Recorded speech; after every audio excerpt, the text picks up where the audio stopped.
Hello friends, कैसे हो आप सब। आई होप आप सब बहुत ही अच्छे होगे और अपने आने वाले एग्जामिनेशन का प्रिपरेशन बहुत ही अच्छे से कर रहे होगे।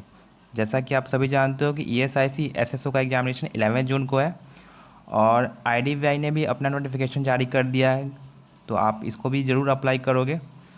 लेकिन मैं कुछ दिन से नोटिस कर रहा हूँ, जैसे कल तो नोटिफिकेशन आया और कल मैं बहुत सारे यूट्यूब चैनल्स और टेलीग्राम ग्रुप पर एक चीज़ मैं नोटिस किया कि बहुत सारे नेगेटिव कमेंट लोग कह रहे हैं आईडीबीआई के बारे में। तो क्या आपको इस फॉर्म को भरना चाहिए या नहीं भरना चाहिए, क्योंकि मैं खुद आईडीबीआई में जॉब कर चुका हूँ।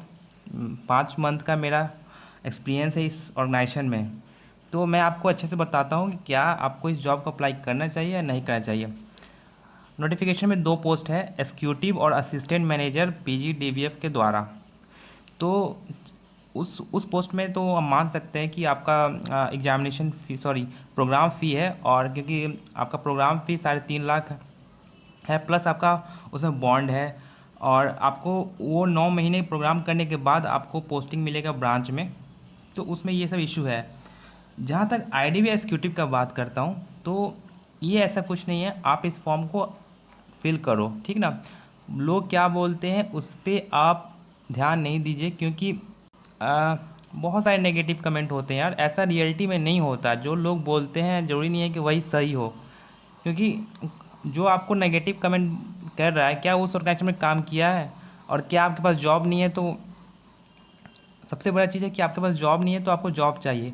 देखो, जो लोग एक्सपीरियंस है वो आप कमेंट कर सकते हैं कि हाँ ये सही है नहीं है, लेकिन आप फ्रेशर हो, और फ्रेशर हो तो आप ज़रूर इस फॉर्म को अप्लाई करो। लोग क्या बोलते हैं उसको इग्नोर करो। और क्यों आपको अप्लाई करना चाहिए, मैं अब आपको बताता हूँ। आईडीबीआई एक बहुत ही रिप्यूटेड ऑर्गेनाइजेशन है, आप सभी जानते हो। एलआईसी इसको टेक ओवर कर लिया है, और कुछ दिन में एलआईसी, इसका फ्यूचर अभी पॉजिटिव में है। मतलब कि इन्होंने अभी पॉजिटिव मतलब कि प्रॉफिट दिया है, तो इनका जो फ्यूचर है काफ़ी अच्छा है। और आईडीबीआई एक रिप्यूटेड ऑर्गेनाइजेशन है, ठीक ना। इसकी सैलरी की बात किया जाए तो आईडीबीआई की सैलरी जो है ना, किसी भी आप प्राइवेट बैंक की सैलरी के कंपेयर करो ना, तो काफ़ी अच्छी है। और बहुत सारे पब्लिक सेक्टर बैंक के सैलरी से भी इसकी सैलरी ज़्यादा है। आपको जो ग्रॉस सैलरी है, अगर आप असिस्टेंट मैनेजर बनते हो तो 70,000 के आसपास है। तो आप समझ सकते हो कि कितनी हैंडसम सैलरी है। अगर आप आईडी एग्जीक्यूटिव डालते हो तो देखो, 3 साल का कॉन्ट्रेक्चुअल है, ठीक ना। आपको फर्स्ट ईयर में आपका जो सैलरी है वो आपके नोटिफिकेशन में है, सेकेंड ईयर में, थर्ड ईयर में। तो आपके मन में होगा कि 3 साल बाद क्या होगा। देखो, 3 साल बाद कुछ नहीं होगा, एक इंटरनल इंटरव्यू होता है।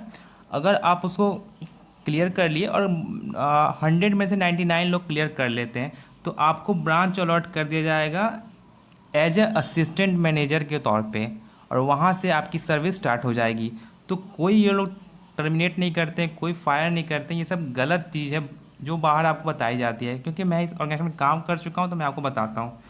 तो आप 3 साल बाद as a assistant manager promote हो जाओगे। अगर आपके पास कोई जॉब नहीं है तो यार फॉर्म को डालिए, क्योंकि ज्वाइन करना ना करना वो आपके रिजल्ट के बाद डिसाइड होता है। एक अटेम्प्ट तो लीजिए। और इसका जो पैटर्न है ना, मैं इसलिए बार बार कह रहा हूँ कि इसका ये जो एग्ज़ाम पैटर्न है ना, बैंक एग्ज़ाम पैटर्न पे, अगर आपका क्लियर नहीं भी हुआ ना, तो आपको एक आइडिया मिल जाएगी मतलब कैसा पेपर है, आप कहाँ अभी अपने आप को देख रहे हो। तो पहले ही ये सब फॉर्म पर फिलअप करने के पहले ही सब डिसाइड नहीं करना चाहिए कि फॉर्म फिलअप करें या नहीं करें, वो सब गलत चीज़ है।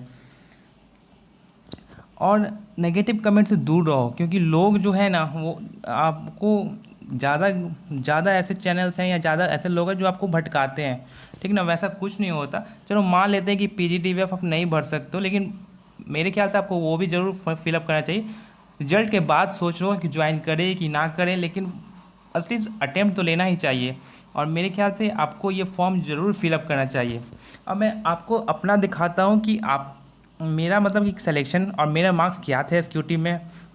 तो मैं 2019 का जो एग्जामिनेशन हुआ था एग्जीक्यूटिव और असिस्टेंट मैनेजर दोनों में सिलेक्शन हुआ था। उस टाइम क्या हुआ था कि असिस्टेंट मैनेजर का 2 नोटिफिकेशन आया था, एक पीजीडीवीएफ के थ्रू और एक डायरेक्ट रिक्रूटमेंट। तो मेरा डायरेक्ट रिक्रूटमेंट सिलेक्शन हुआ था, लेकिन मैंने ज्वाइन नहीं किया था, क्योंकि एग्जीक्यूटिव में मैं उस समय जॉब कर रहा था और एलआईसी में सिलेक्शन हो गया था, तो मैं एलआईसी उस समय प्रीफर कर लिया।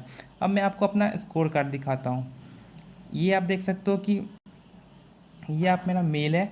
यहाँ पे आप देख सकते हो कि मेरा based on performance in the examination you are placed in the merit list.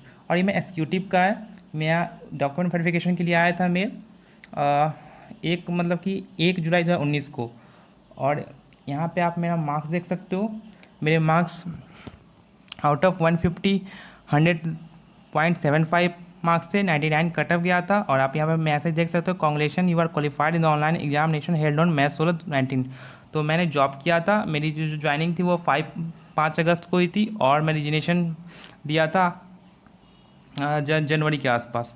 तो ये मेरा पूरा एक्सपीरियंस रहा RDBI में। तो बस मैं इतना कहूँगा कि नेगेटिव कमेंट से दूर रहिए, फॉर्म ज़रूर अप्लाई कीजिए, और इस नोटिफिकेशन के रिगार्डिंग कोई भी हेल्प चाहिए तो आप मुझे कमेंट सेक्शन में भी मैसेज कर सकते हो। मेरा टेलीग्राम ग्रुप है, उसका लिंक दे दूँगा, वहाँ से भी आप लोग मुझसे जुड़ सकते हो।